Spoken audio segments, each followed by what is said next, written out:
and we are Two Paper Girls. You might remember earlier in the year we did an autumn semester uni book haul where we showed you all the books we'll be studying and kind of explained a little bit about them. And we're going to do the same for this semester. We've got a whole new load of books. A bit like last year, we both do one module, well, two modules the same. One doesn't have any reading because it's language, and we do different ones as well. So I'm going to start with my Shakespeare on the Stage module, which is all about looking at Shakespeare and his contemporaries and actually looking at the plays as performances and not like just reading them. And the first thing we had to read was A Midsummer Night's Dream, which we should have read last year, but I didn't get around to it. But I've seen the play. Yeah, I really like this one. I think most people know what it's about, so I'm not really going to go into any details. And the next thing I have to read, I actually finished, well, I want to say I finished reading it today, but actually I watched it. That is Titus Andronicus. This is his first tragedy, and people don't really know what it's about.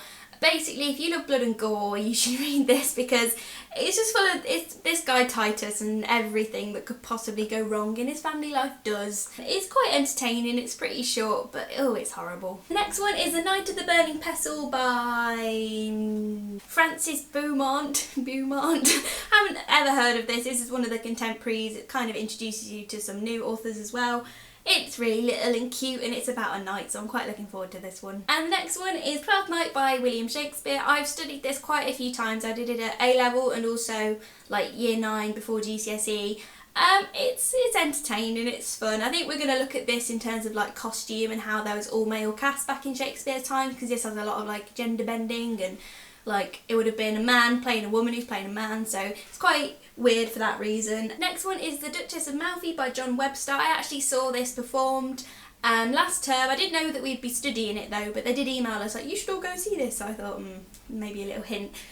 This is a strange one. I actually can't really remember what it's about apart from it had werewolves at the end, kind of. So all I really remember from going to go see it. And then one of Shakespeare's probably most well-known contemporaries is Ben Jonson, and we are studying Volpone by him. A lot of people I know said they've studied this at A-level. I have no clue what it's about, so hopefully it's a nice surprise. The next one is Coriolanus by Shakespeare, and I just went ooh when I saw this because he looks all like brooding and mysterious, and I know that Tom Hiddleston was in this, and I think he's a bit of an evil soldier guy. Again, the blood doesn't say anything with these editions, so I don't know what this one's about either. It's pretty big though, but if I can get a hold of watching the Tom Hiddleston DVD, that'd be great. And the last one is Much Ado About Nothing by William Shakespeare. I'm pretty looking forward to doing this one because it's really short and it's a comedy. I know David Tennant and Catherine Tate were in it, and with this module they do a screening of different plays, and they're screening this one, so I get to go watch that for sure. I don't really know what this one's about either, but I tend to like the comedies when I see them performed, and it'll be nice to watch David Tennant in it, so I'm looking forward to this.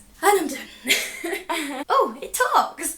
The module that I'm studying, just me, is Modern and Contemporary Literature, and it goes from 1910 to 2004, so it's all about modernism really. It's not modern meaning it's very near to the date, because it's quite old stuff, but the first book I had to read was from 1910. It's Howard's End by E.M. Forster. You may have seen this in my January wrap-up. I really enjoyed this. It was quite quaint, but it also had quite a good plot. I think I actually prefer it to what I had to read next, which was Return of the Soldier by Rebecca West, because I started to read this and I really enjoyed it, but then it was so short and there wasn't much development of plot. He returned, and then after that it was like nothing happened apart from big revelation at the end. It just felt a bit over the top, which I didn't really like for that kind of book. And the next thing that I had to read that I have already finished is Images Poetry by a collection of people. I think in the last video I said I don't know what this is about. It's about a bunch of poets that believe that they should write things in as little as possible, like Ezra Pound and a bit of D.H. Lawrence, but the problems that I had with this poetry was that they still didn't use as many little words as they could. They still talked and used too many adjectives, and even the editor at the start said this isn't really a good contribution to English literature, so no one thinks this is the best. And the thing I have to read after that I don't have a book for because I'm going to borrow it off my housemates, but it's Catherine Mansfield's short stories. Even though it's a massive collection, it's about this thick. So I'm nervous to read those, but I'm not really sure what they're about, so that'll be exciting to know. The next thing I have to read is the one I'm least looking forward to, is The Road to Wigan Pier by George Orwell, because it's just it's kind of an autobiography about the dreary Yorkshire, sorry Lewis, it's just Yorkshire sadness. I'm not really looking forward to it. And it's just going to be rubbish. It's got pictures and I don't care. The next thing I have to read is Second Class Citizen by Buki Emekta. This looks pretty good actually. It's about a woman who lives in a tribe and then moves to England and then she gets suppressed by her husband, which sounds like pretty deep, and I reckon I'm going to like it. I feel like I'm going to be on Ada's side. The next thing we've got to read is Seamus Heaney selected poetry. I think we have to read 2 volumes of this, like this one and then his later ones as well. But I'm really not sure. There's a lot of them, so I'm probably just going to select a few from the selected poetry and just get a taster for it. But I like Seamus Heaney. He's really smart. He translated Beowulf, so he's a good one. The next play that I have to read is Waiting for Godot by Samuel Beckett, which I'm really excited for because you may have seen we had to study this last term as well. So I feel like I've got a leg up on this one. Yeah, it's great. I probably won't reread it because I did my coursework on it. I feel like I know it really well. So that week's going to be nice and relaxed. And the last thing that I have to read is actually after the Easter holidays. It's like 3 weeks into the last term and then the week later the coursework's due, so I have no idea how I'm going to write on this. But it's Zadie Smith's On Beauty, and apparently it's a rewriting of Howard's End by Ian Forster, which would be quite a good comparative one. And I like the fact that it's modern, but it's quite chunky, but it's after Waiting for Godot, so I can read this. And I really like the cover for this one, actually. I actually do want to read this book. It looks really interesting and like a modern retelling of quite an old modernist book. And it looks pretty good. Both just found talking straight about our own modules really tiring, but luckily the next one we're both doing, that is literature and popular culture, which you guys will probably find the most interesting for what we're reading because it's all like modern, popular things, and then it's a really weird module to do that. You don't really know how to write on them. And also the first one isn't that popular. It's Paradise Lost by John... Well, it is popular, but it's not modern and contemporary.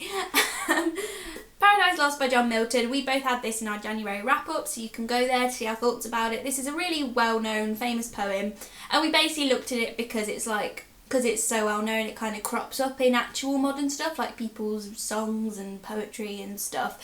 Yeah, it was alright. The next thing that we had to read that I've already finished is a selected poetry by Linton Kwesi Johnson. It's written in Jamaican Creole, which if you look at my Goodreads, I don't like. But that's not just the only reason why I don't like it. It's got the same topic throughout, which is still very important, but every single poem, man, just wrote about a zebra. I don't know. It's interesting. Like, Laura really likes dialect poetry. So this is quite a good one. Yeah, I mean, it's fun to read out loud. And the next thing we have to read, then we move on to graphic novels, which is really strange for a literature degree. I don't know how I'm meant to write on this, but the first one is V for Vendetta by Alan Moore. Alan Moore's one of the most famous graphic novel writers? Artists? I don't know which he did. But this is really famous. You've probably seen the film and seen V for Vendetta masks in nerdy shops, and Amy just watched the film and I've seen the film before. I still need to read this though, but I'm actually really looking forward to studying this one because it's actually popular compared to the other stuff we're doing, and I think it does have an influence on a lot of current things, like when people protest in London they wear these masks because it's had an effect, so I'm quite looking forward to doing this one. The next graphic novel we have to read is Arkham Asylum, Batman.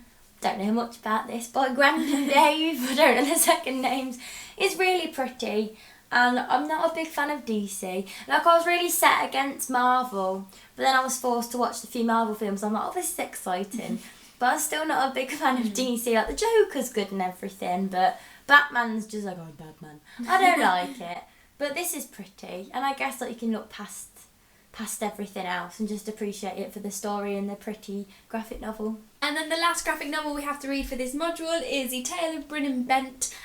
We talked about this in our February TBR and you saw how grossed out we were, specifically Amy, because the art is terrifying though. It just looks really, really creepy, if you can see that. It's just these weird, big-headed, creepy people things. I have no idea what this is about. I don't think it's particularly popular either.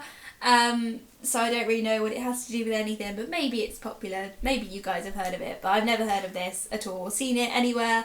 It looks really horrible. The next thing that we have to read is, we're back onto novels. This is the chunkiest novel we have to read on the module. It's Neuromancer by William Gibson.